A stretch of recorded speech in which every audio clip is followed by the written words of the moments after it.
बिस्मिल्लाहिर्रहमानिर्रहीम। अस्सलाम वालेकुम नाज़रीन, आप देख रहे हैं पुरान मंदिर की बात फयाज राजा के साथ और आप देखते हैं मुझे मेरे यूट्यूब चैनल और फेसबुक पेज के ऊपर। नाज़रीन, बेशुमार इश्यूज़ हैं, बेशुमार खबरें हैं जिनके ऊपर बात की जा सकती है, लेकिन आज की जो वीडियो है वो खुसूसी तौर पर आपकी मोहब्बत में, आपकी फरमाइश पर पेश की जा रही है।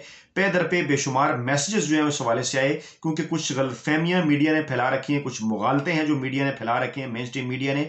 उस हवाले से आपको जो है वो भरपूर मालूमात देनी है, क्लियर अंदाज में, साफ अंदाज में। आपकी फरमाइश पे क्योंकि ये वीडियो बनाई जा रही है तो थोड़ी वीडियो लंबी भी हो सकती है, हौसले से जरा देखिएगा, जुड़े रहिएगा। उसके बाद आपको ये मामला समझ आएगा। 10 मिनट से ज्यादा भी वीडियो हो सकती है। तो नाज़रीन, मामला ये है, थंबनेल से भी आपको अंदाजा हो गया होगा कि गिलानी की सेनेट इलेक्शन में जीत का तरीके अदम एतमाद के साथ क्या ताल्लुक है इमरान खान के खिलाफ। अगरचे अभी जीत नहीं हुई, लेकिन कुछ लोग इस हवाले से पेशगोइयां कर रहे हैं। दूसरा मामला यह है कि क्या जो वेले कलम नगार हैं और बड़े एंकर हैं जिन्होंने गलतफहमियां फैलाई हैं, मुगालते फैलाई हैं, जो आज मैं आपके दूर करूंगा इसके अंदर, क्या उनको जरदारी साहब ने खरीद रखा है, इसके ऊपर बात करेंगे। मामलात और भी बेशुमार है, लेकिन वो पंजाबी में कहते हैं ना कि पहले मैं ये सोचा कि आज ये जरा जिन कट लिए कि अगर गिलानी साहब जित गए तो जनाब पता नहीं की हो जाएगा। तो जुड़े रहिएगा। मैं सबसे पहले आपके सामने ये रखता हूं कि यूसुफजई गिलानी को जब पीडीएम ने अपना उम्मीदवार इस्लामाबाद से बनाया तो हुआ ये कि हामी साफियों ने और आसमान सर पर उठा लिया। उन्होंने ये कहा जी अगर यूसुफजई गिलानी जहां से जीत जाते हैं, ये सीट जीत गए, तो उसका मतलब होगा कि पीएम ऐवान में एक सीट जो है वो खो चुके हैं। एक मोहतरमा है, वो हमायत में खासी आगे चली गई, उन्होंने ये ट्वीट किया कि गिलानी जीत गए तो ये पीडीएम की इखलाकी और अददी जीत होगी। और सोशल मीडिया पर जो बड़े एंकर हैं, वेले कालम नगार हैं, उन्होंने शोर मचाया हुआ, तूफान बर्पा कर दिया कि गिलानी का कार्ड खेलकर जरदारी ने पता नहीं कितना बड़ा जो है वो पत्ता खेला है। असल बात जो है वो मैं आपके सामने रखता हूं। मैं इससे पहले फिगर्स भी कुछ आपके सामने रख चुका हूं, वो वीडियो के आखिर में आपको बताऊंगा। पहले मैं आपको ये बता दूं कि सेनेट इलेक्शन और तरीके अदम एतमाद में क्या फर्क है, बड़े फर्क क्या है, जरा गौर से सुनिएगा, वीडियो थोड़ी बड़ी भी हो सकती है। पहला फर्क यह है कि तरीके एतमाद की कामयाबी के लिए अगर पीएम के खिलाफ लड़ाई जाती है तो 172 अरकान की हमायत अपोजिशन के पास लाजमी और जरूरी है, जबकि इस्लामाबाद की सेनेट इलेक्शन की रिजल्ट जीतने के लिए ऐवान में डाले गए वोटों की एक्सेस जरूरी है। इसकी वजाहत आगे करूंगा। 172 जरूरी नहीं है। फर्ज कीजिए कि ऐवान अगर 342 का हो जाता है ज़मीनी इलेक्शन के बाद, तो जो भी उम्मीदवार ज्यादा वोट लेगा इस्लामाबाद से वो ये जीत जाएगा। अब होता यह है कि जरूरी नहीं कि सारे 342 वोट डाल जाएं, वोट मुस्तरद भी हो जाया करते हैं, कुछ लोग अब्सटेन करते हैं, कुछ लोग वोट नहीं भी डालते। अब तक की इतलात के मुताबिक अगर सुप्रीम कोर्ट से डिसीजन नहीं आया, क्योंकि खुफिया वोटिंग होगी, वोट मुस्तरद भी हो जाते हैं, लोग वोट नहीं भी डालते, टिक नहीं भी करते, प्रायोरिटी वोटिंग है। तो जरूरी नहीं कि 172 वोट लें, वो ले भी सकते हैं। हो सकता है 160 पे कामयाब हो जाए, 150 पे हो जाए, या अगर उम्मीदवार 2 से ज्यादा हो जाए तो फिर तो मामला ही जो है बिल्कुल बदल जाएगा। अगर 3 उम्मीदवारों में 342 वोट तकसीम हुए तो फिर 172 वाला तो नहीं जीतेगा। बड़े सिंपल सी ये बात है। दूसरा फर्क यह है कि तरीके अदम एतमाद के लिए नाजरीन ओपन वोटिंग होगी। ओपन हाउस को 2 हिस्सों में तकसीम किया जाता है कि ये पीएम के खिलाफ है, ये पीएम की हमायत में है, सबको नजर आ रहा होता है। जबकि सेनेट इंतखाबात के लिए अभी तक की इतलात के मुताबिक खुफिया वोटिंग का इम्कान है, जब तक सुप्रीम कोर्ट का फैसला नहीं आ जाता। तीसरा फर्क दोस्तों ये है कि तरीके अदम एतमाद में जो अरकान है वो गैर हाजिर भी रह सकते हैं। और ये मेरा आप इस ट्वीट को माफ कीजिए, इस वील को संभाल लें, इंशाल्लाह आपको काम आएगा। सेनेट इलेक्शन, सेनेट में जब तरीके अदम एतमाद आई थी संजरानी साहब के खिलाफ, उस वक्त मैंने कहा था, उसका हल्का सा बैकग्राउंड आपको बताऊंगा कि मामला बेसिकली क्या होता है। तरीके अदम एतमाद में कई अरकान गैर हाजिर भी रह सकते हैं, जरूरी नहीं कि वो सब आए, और इसमें अक्सियत अपोजिशन के अरकान की होगी, मैं आपको बता रहा हूं। दूसरी तरफ जो डाला गया जो वोट है वो कोई भी मुसरत नहीं होता, मुसरत होने का सवाल ही पैदा नहीं होता। सामने दोनों तरफ हाउस को डिवाइड कर दिया जाता है। राइट पे चले जाएंगे जो पीएम को सपोर्ट कर रहे हैं, लेफ्ट पे चले जाएं। 172 खिलाफ आने जरूरी है। अच्छा, सेनेट इलेक्शन जो होता है इसमें वोट मुसरत भी हो जाया करते हैं, जैसा कि मैंने आपको बताया, और लोग वोट नहीं भी डालते, यानी खाली भी छोड़ देते हैं। अगला फर्क यह है कि तरीके एतमाद में 1 to 1 मुकाबला, ऐसी कोई बात नहीं है कि 1 to 1 मुकाबला होगा या 2 अरकान के दरमियान कोई मुकाबला नहीं होता। इमरान खान के मुकाबले में कोई अलहदा से उम्मीदवार खड़ा नहीं होगा। वो तो अगर खुदा न ख्वास्ता उनकी तरीके एतमाद कामयाब हो जाती है तो उसके बाद फिर नए पीएम के लिए असेंबली के अंदर ही जो है वो इलेक्शन होता है, वो भी ओपन होता है। जबकि अगर मामला दूसरा है, मामला यह है कि इस्लामाबाद का जो सेनेट इलेक्शन है उसमें 2 से ज्यादा उम्मीदवार भी हो सकते हैं, तो फिर उस सूरत में वोट तकसीम हो जाएंगे। अब ये मैं सारा प्रोसीजर आपको समझाता हूं। इसके लिए आप सेनेट में जो तरीके अदम एतमाद आई थी संजरानी के खिलाफ, वो जरा आप याद करें। अक्सर टीवी चैनल ने गलत खबर चलाई थी, अक्सर रिपोर्टर्स ने, अक्सर एंकर्स ने प्रोग्राम भी गलत किए थे, क्योंकि उनके पास नॉलेज नहीं था। ये बड़ी बदकिस्मती है। मैंने आज ये ट्वीट भी किया है कि बड़े जो कलम नगार हैं और जो वेले एंकर हैं हमारे मुल्क के, आइन और कानून को वो बिल्कुल नहीं पढ़ते, उनकी टीम नाज़रीन उनके लिए बड़ी मेहनत करती है रिसर्च करके, अच्छे दोस्त हैं मुझे पता है मीडिया के अंदर उनके प्रोड्यूसर्स बड़ी मेहनत करते हैं, लेकिन ये एंकर अपने आप को इस लेवल पर ज़ानत का समझते हैं या कालम नगार के इतने आगे ये जा चुके हैं कि उन्हें ना आइन पढ़ने की जरूरत है ना कानून पढ़ने की जरूरत है, उन्हें बिल्कुल बेसिक नॉलेज भी नहीं है।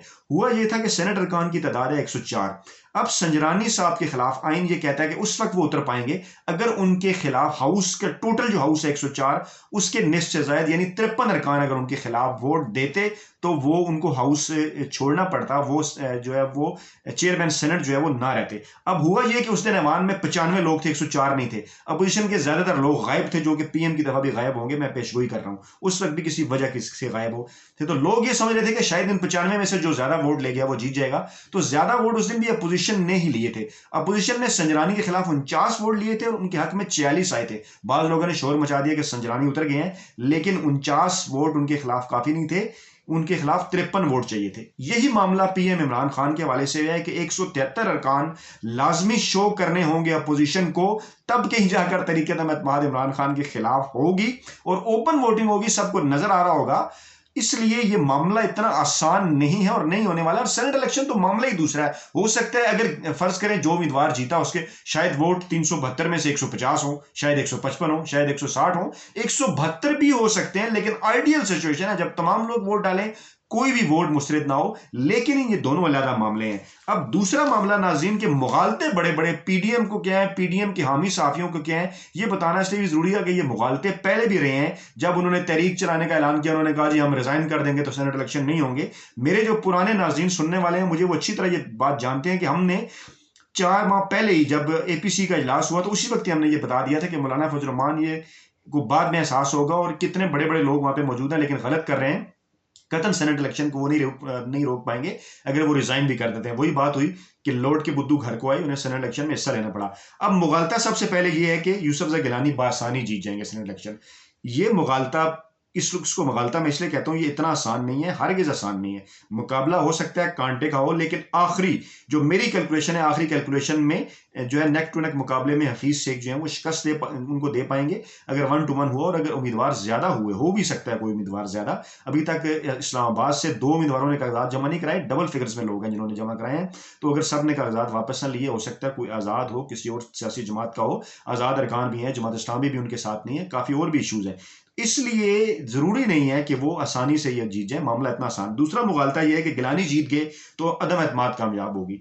ये मुगालता अगर फर्ज भी कर लें, अगर फर्ज करते हैं कि गिलानी जीत जाते हैं तो अपोजिशन की तरीके अदम एतमाद हरगिज़ कामयाब नहीं होगी। वजह आपको बता चुका हूं, क्योंकि जिन लोगों ने, अगर फर्ज कीजिए हफीज शेख को खुफिया तौर पर वोट ना दिया तब वो नाकाम होंगे ना।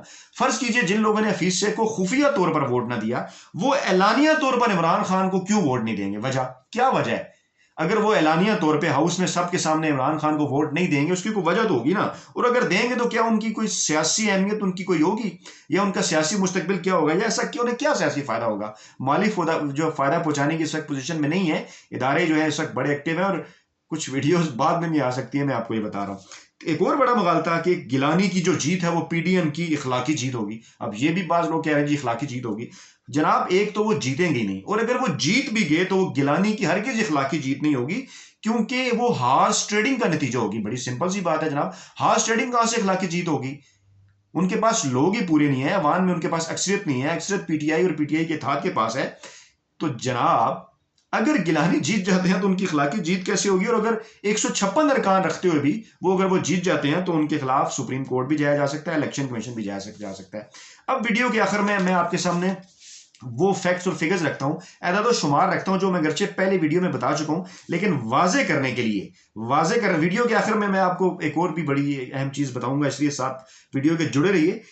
इस वक्त जो ताज़ा तरीन अदद शुमार है उसके हवाले से, उसके मुताबिक पीटीआई के पास 156 अरकान हैं, एमकेएम के पास 7 हैं, पीएमएलक्यू के पास 5 हैं, बाप के पास 5 हैं, जीडीए के पास 3 हैं, अवामी मुस्लिम लीग 1 और जमहूरी वतन पार्टी 1। ये 178 अरकान बनते हैं जो मुकम्मल तौर पर इस वक्त हुकूमती धात का हिस्सा हैं, और ये सारे मिलकर ही इलेक्शन के अंदर हिस्सा ले रहे हैं सेनेट इलेक्शन में। और अगर कोई खुदा न खास्ता इनमें कोई इख्तलाफ होता भी है तो इमरान खान को हटाने के हवाले से कोई इख्तलाफ नहीं है, क्योंकि ये सारे एक पेज पर हैं और इन सबको सबके सामने वोट डालना पड़ेगा। दूसरी बात यह है पीएमएलएन और पीडीएम के पास क्या सूरत हाल है। 83 पीएमएलएन के अरकान है, पीपल्स पार्टी के 54 है, एमएमए के 14 है, बीएनपी के मैंगल के 4, एएनपी के 1, 156।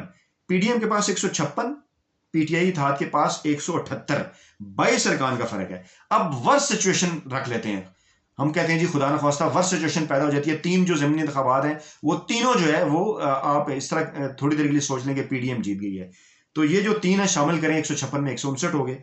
इन 159 में मजीद शामिल कर लेते हैं जी जमात इस्लामी भी उनके साथ है, 160 हो गया। आजाद उम्मीदवार जो 4 हैं, 2 पहले पीटीआई के साथ हैं, 2 पीटीएम, अब पीडीएम का ऐसा नहीं रही, पश्तून तहफ़्फ़ुज़ मूवमेंट वो उनके साथ नहीं है, लेकिन इसके बावजूद ये फर्ज करते हैं वो चारों भी उधर चले गए, लें जनाब आज कट देंगे जिन, आज सारा कट देंगे। इसके बावजूद नाज़रीन उनकी जो कुल तादाद होगी वो 164 होगी अपोजिशन की, और पीटीआई इत्तेहाद की 178 होगी। 172 अरकान फिर भी उनके पूरे नहीं होंगे, और वहां तो हार्स ट्रेडिंग भी नहीं हो सकती, वहां तो फ्लोर क्रॉसिंग भी नहीं हो सकती, वहां तो सबको नजर आ रहा है सामने। और फिर जो लोग जाएंगे वो क्यों जाएंगे, उनको क्या पोजीशन देगी, भानमती का कुंभा क्या मतलब, यानी ऑलरेडी 11 जमातें हैं, मजीद 3 जमातें अगर वो तोड़ लेंगे 14 जमातों में क्या क्या वो तकसीम करेंगे, कौन प्राइम मिनिस्टर बनेगा, किसको वजारतें मिलेंगी। यार कुछ खुदा का खौफ करो। मैंने उन लोगों की तस्वीर लगा दी है थंबनेल के ऊपर जो बड़े जज्बाती हुए हैं, 2 साहिबान हैं, वो बड़ा अपने आप को सीनियर कॉलम नगार और सीनियर एंकर गर्दानते हैं, थंबनेल में आपको उनकी तस्वीर नजर आ रही है। खुदा का वास्ता है, मैं किसी वक्त ये कहा करता था कि मुझे इन वेले जो है ना कॉलम निगार है और बड़े एंकर हैं, इन पर जो गुस्सा आता है। फिर मैंने कभी कहा जी इन पर हंसी आती है, अब मैं ये कहता हूं मुझे इन पर ना गुस्सा आता है ना हंसी आती है, इन पर मुझे तरस आता है। तरस इसलिए मुझे आता है कि इलेक्शन 2018 के हवाले से भी इन्होंने तरह तरह की इसी तरह की कहानियां बनाई जिनमें किसी किस्म की भी कोई हकीकत पर मबनी चीज नहीं थी, क्योंकि मैंने खुद वो इलेक्शन फील्ड के अंदर जाके कवर किए और अल्हम्दुलिल्लाह गुज़श्ता 5 इलेक्शन कवर कर चुका हूँ, लोकल बॉडीज के भी कवर कर चुका हूँ, सेनेट के भी कवर कर चुका हूँ, और इंशाल्लाह अल्लाह ताला की हमायत और मदद के साथ मैं ये दावा कर सकता हूँ कि इलेक्शन के हवाले से जो आपको सामान है वो इसी दुकान से मिलेगा, वो इसी यूट्यूब चैनल से मिलेगा इंशाल्लाह। अपना बहुत ख्याल रखिएगा। और जो वीडियो के आखिर में मैंने आपको बात बतानी थी वो मैंने ये बतानी थी कि आज मैंने ये कोट इसलिए पहना है क्योंकि ये कोट मैं उस दिन पहनता हूँ जिस दिन मैं ज्यादा खुश होता हूँ, तो आज मैं बहुत खुश हूँ। आज मैं खुश क्यों हूँ ये आपको मैं नेक्स्ट अपनी किसी वीडियो के अंदर बताऊंगा। तो नाज़रीन अपना बहुत बहुत ख्याल रखिएगा और जुड़े रहिएगा हमारे साथ इलेक्शन की मालूमात के लिए। और ये जो सारे 3 पेजेस मैंने आपके सामने तैयार किए थे, ये रखना जरूरी था आपके सामने, अपनी सारी रिसर्च, इसीलिए वीडियो भी थोड़ी बड़ी हो गई है। नाराज आपने नहीं होना और जुड़े रहना। अपना बहुत ख्याल रखिएगा। अल्लाह हाफिज।